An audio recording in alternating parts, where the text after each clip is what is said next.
జై శ్రీకృష్ణం వందే జగద్గురుం. భగవద్గీత మకరందము 16వ అధ్యాయము దైవాసుర సంపద్విభాగయోగము 11-12 శ్లోకములు. చింతామపరిమేయాంచ ప్రళయాంతాముపాశ్రితాః కామోపభాగపరమా ఏతావదితి నిశ్చితాః ఆశాపాశశతైర్బద్ధాః కామక్రోధపరాయణః ఈహంతే కామభోగార్థం అన్యాయేనార్థ సంచయాన్. మరియు వారు అపరిమితమైనదియు మరణము వరకు లేక ప్రళయకాలం వరకును విడువదగనిదియు విషయ చింతనను కోరికలను ఆశ్రయించిన వారును కామోపభోగమే పరమ పురుషార్థముగా తలంచువారును ఇంతకు మించినది వేరొకటి లేదని నిశ్చయించువారును పెక్కు ఆశాపాశములచే బంధింపబడిన వారును కామక్రోధములనే ముఖ్యముగా ఆశ్రయించిన వారును అయి కామములను అనుభవించుట కొరకుగాను అన్యాయ మార్గముల ద్వారా ధన సమూహమును కోరుతున్నారు. అట్టి ప్రాపంచిక మనుజుల యొక్క చింతలకు కోరికలకు మనోరథములకు అంతముండదు. వారి ఆ చింతలను చావు లేక మహాప్రలయము నిలుపుదల చేయవలసిందే తప్ప వారు స్వయంగా నిలువరు. భక్తులు ముముక్షువులు దైవమునే పరమ పురుషార్థముగను గమ్యముగను జీవిత లక్ష్యముగను ఎంతు తలంచుదురు. అట్లే ఈ అసుర ప్రవృత్తి గలవారు కామోపభోగములనే పరమార్థముగా తలంచి అంతకు మించి ప్రపంచంలో గొప్పదిగానే సుఖ సాధన మార్గము కాని లేదని వచించుదురు. మరియు లోకంలో ఒక్క త్రాటిచే కట్టబడిన వారే ఎంతయో బాధ నొందుచుండగా వీరు 100 కొలది ఆశలను త్రాళ్లచే బంధింపబడి ఇండుటచే శతైర్బద్ధః ఇక వారి బాధ అశాంతి వర్ణనాతీతంగా నుండునని ఊహించుకొనవచ్చును.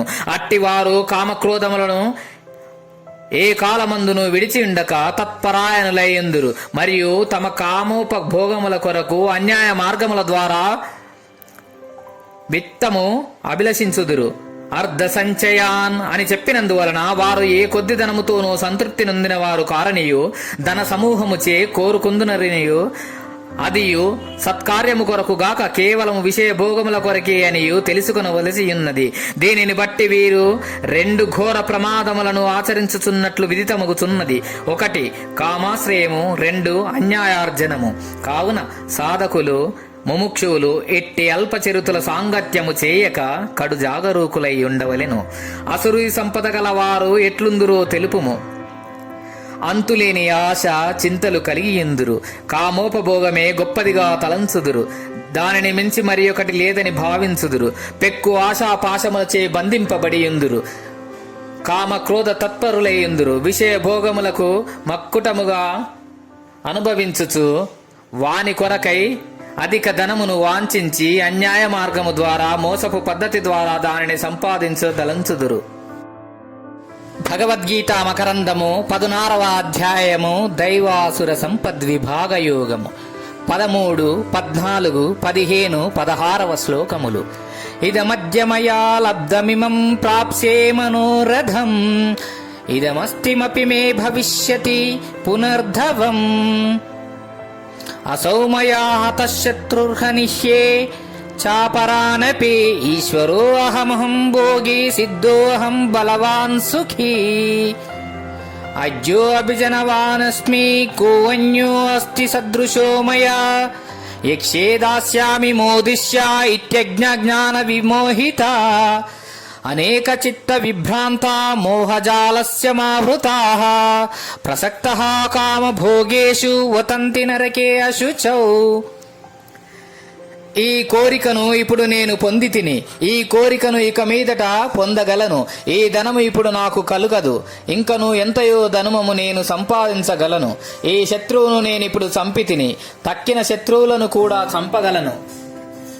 నేను ప్రభువును, సమస్త భోగములను అనుభవించువాడను, తలంచిన కార్యములను నెరవేర్చగల శక్తిగల వాడను, బలవంతుడను, సుఖవంతుడను, ధనవంతుడను, గొప్ప వంశమున జన్మించిన వాడను. నాతో సమానమైన వాడు మరి ఒకడు ఎవడు కలడు.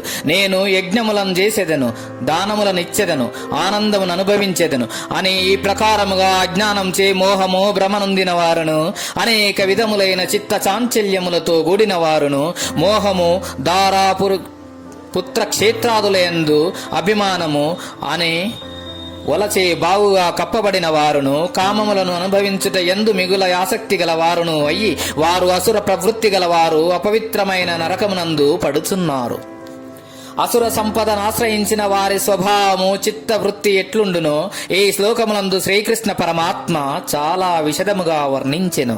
అసుర గుణవంతులు ఈ దృశ్య ప్రపంచమును శాశ్వతమని నమ్మి ఆ క్షణిక పదార్థములందే పేరాశ గలవారై ఆయా వస్తు సంపాదనమునే గొప్పగా తలంచుచు గర్వముచు పలుకు వాక్యములిచట చక్కగా అనుదహరింపబడినవి. ఈ వాక్యములందు ఆ అసుర స్వభావుల యొక్క అహంభావము, దర్పము, గర్వము ప్రస్ఫుటితమగుచున్నది. కోరికలను అనుభవించిన కొలది అవి ఇంకనూ పెరుగునే కాని తరగవు. కనుకనే వారు ఒక్కొక్క కోరికను అనుభవించుచు ఇంకను ఎన్నింటినో అనుభవించవలనను కుతూహలము కలిగి ఉందురని చెప్పబడినది. మరియు నేను గొప్పవాడను, నాతో సమానమైన వాడెవడు అని విర్రవీగుచు గర్వహంకారయుతులై వారు పెక్కు చిత్త వికారములను కలిగి అశాంతికి లోనై తుదకు ఘోర నరకములనే పొందగలరని ఇచట పేర్కొనబడుట వలన ఆ దుర్గుణములన్నింటినీ వివేకవంతుడు తప్పగా త్యజించవలనని స్పష్టమగుచున్నది. ఈ శ్లోకములందు వారు గావించు దోషములు, ఆ దోషముల యొక్క దుష్ఫలితములు రెండునూ చెప్పబడినవి. నరక ప్రాప్తియే ఆ దుష్ఫలితము.